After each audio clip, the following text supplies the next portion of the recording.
Thiruvananthapuram medical കോളേജിൽ ചികിത്സാ പ്രതിസന്ധി വെളിപ്പെടുത്തിയ ഡോക്ടർ ഹാരിസിനെതിരെ നടപടിയെടുക്കുകയാണ് സർക്കാർ. ഡോക്ടർ ഹാരിസിന് കാരണം കാണിക്കൽ നോട്ടീസ് നൽകി മന്ത്രി വീണ ജോർജും കൂട്ടരും. ഡോക്ടർ ഹാരിസ് ചിറക്കലിന്റെ വെളിപ്പെടുത്തലിൽ സർവീസ് ചട്ടലംഘനമാണെന്ന് റിപ്പോർട്ടിന് പിന്നാലെയാണ് നടപടി. സർക്കാരിനെ അപകീർത്തിപ്പെടുത്താൻ ശ്രമിച്ചെന്നാണ് നോട്ടീസിൽ പറയുന്നത്. ഇതിൽ എവിടെയാണ് അപകീർത്തിപ്പെടുത്തൽ ഉണ്ടായത് എന്ന് മന്ത്രിയും സർക്കാരും പറയണം.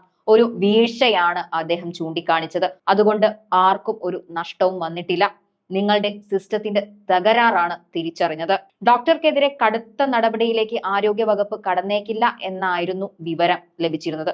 എന്നിട്ടും ഇങ്ങനെ സംഭവിച്ചതിൽ എല്ലാവരും അതിശയിച്ചിരിക്കുകയാണ്. കാരണം കാണിക്കൽ നോട്ടീസ് ശിക്ഷാ നടപടി അല്ലെന്നും നടപടിക്രമങ്ങളുടെ ഭാഗമാണെന്നുമാണ് ഉദ്യോഗസ്ഥർ അറിയിക്കുന്നത്.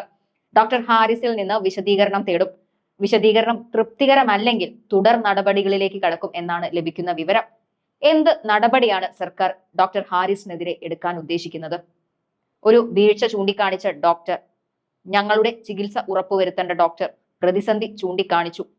അതിൽ ഇത്രയും കടുത്ത നടപടിയിലേക്ക് പോകണമെന്നില്ല. കാരണം കാണിക്കൽ നോട്ടീസ്, അത് കഴിഞ്ഞ് വിശദമായ വിവരങ്ങൾ കിട്ടിയില്ലെങ്കിൽ തുടർ നടപടി. സർക്കാർ ഈ തുടർ നടപടി കൊണ്ട് ഉദ്ദേശിക്കുന്നത് എന്താണ്? ഹാരിസ് ചിറക്കൽ എന്ന ഡോക്ടറിലേക്ക് ആളുകൾ എത്തുന്നത് ഒരു ഫേസ്ബുക്ക് പോസ്റ്റിലൂടെയാണ്. തിരുവനന്തപുരം മെഡിക്കൽ കോളേജിന്റെ പ്രതിസന്ധിയായിരുന്നു ആ പോസ്റ്റ് നിറയെ ഉണ്ടായിരുന്നത്. പക്ഷേ അത് പിൻവലിക്കപ്പെട്ടു. അതിനുശേഷം ഇന്നും അദ്ദേഹത്തിന്റെ ഫേസ്ബുക്കിൽ കിടക്കുന്ന ഒരു പോസ്റ്റ് ഉണ്ട്. പോസ്റ്റ് പിൻവലിക്കുന്നു. ഞാൻ തെറ്റുകാരനല്ല, പരിമിതികളാണ് എനിക്ക് ചുറ്റും. അതിനുള്ളിൽ നിന്ന് എന്റെ വിഭാഗത്തിൽ ചികിത്സ തേടി വരുന്ന ഓരോ മനുഷ്യനും എനിക്ക് കഴിയുന്നതിന്റെ പരമാവധി ചികിത്സ നൽകാൻ ശ്രമിച്ചുകൊണ്ടേയിരിക്കും. എന്നോടൊപ്പം ആത്മാർത്ഥമായി ജോലി ചെയ്യുന്ന സീനിയർ ഡോക്ടർമാരും ജൂനിയർ ഡോക്ടർമാരുമാണ് എന്റെ ശക്തി.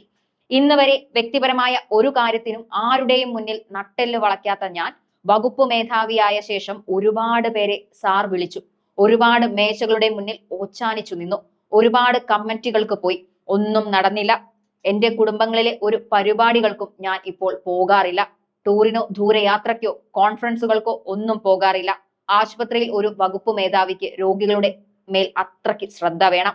എന്റെ അസാന്നിധ്യം കൊണ്ടോ അനാസ്ഥ കൊണ്ടോ ഒരു മനുഷ്യനും ബുദ്ധിമുട്ടരുത് എന്ന കർത്തവ്യ ബോധം മനസ്സിലുണ്ട്. എപ്പോഴാണ് ആശുപത്രിയിൽ നിന്ന് വിളിക്കുക എന്ന് അറിയാൻ കഴിയില്ല. ഒരു സമയത്ത് മസ്തിഷ്ക മരണം സംഭവിച്ച വ്യക്തിയുടെ വൃക്ക കൊണ്ടുവന്ന് ആരും ഏറ്റുവാങ്ങാൻ ഇല്ലാതെ കോറിഡോറിൽ ആംബുലൻസ് ഡ്രൈവർ കാത്തിരുന്ന സംഭവമൊക്കെ നിങ്ങൾ പലരും ഓർക്കുന്നുണ്ടാകും. ആ കറ മാറ്റാനും തെറ്റുകൾ തിരുത്തുവാനും ഈ പദവി ഏറ്റെടുത്ത ദിവസം മുതൽ അഹോരാത്രം ഞാനും സഹപ്രവർത്തകരും ശ്രദ്ധിക്കുകയാണ്. സാധാരണ ജനങ്ങളുടെ ആശ്രയവും അത്താണിയുമാണ് ഞാൻ പഠിച്ചു വളർന്ന് ഇന്ന് ജോലി ചെയ്യുന്ന പ്രശസ്തമായ തിരുവനന്തപുരം മെഡിക്കൽ കോളേജ്. എനിക്ക് അതിനോട് നീതി പുലർത്താൻ കഴിയുന്നില്ലെങ്കിൽ ഞാൻ ജീവിച്ചിരുന്നിട്ട് എന്ത് കാര്യം?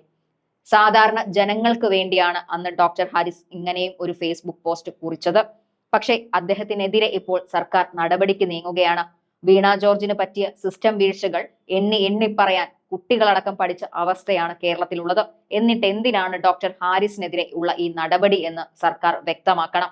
സർക്കാരിന് തെറ്റുപറ്റുന്നുമുണ്ട്, തെറ്റുപറ്റിയിട്ടുമുണ്ട്.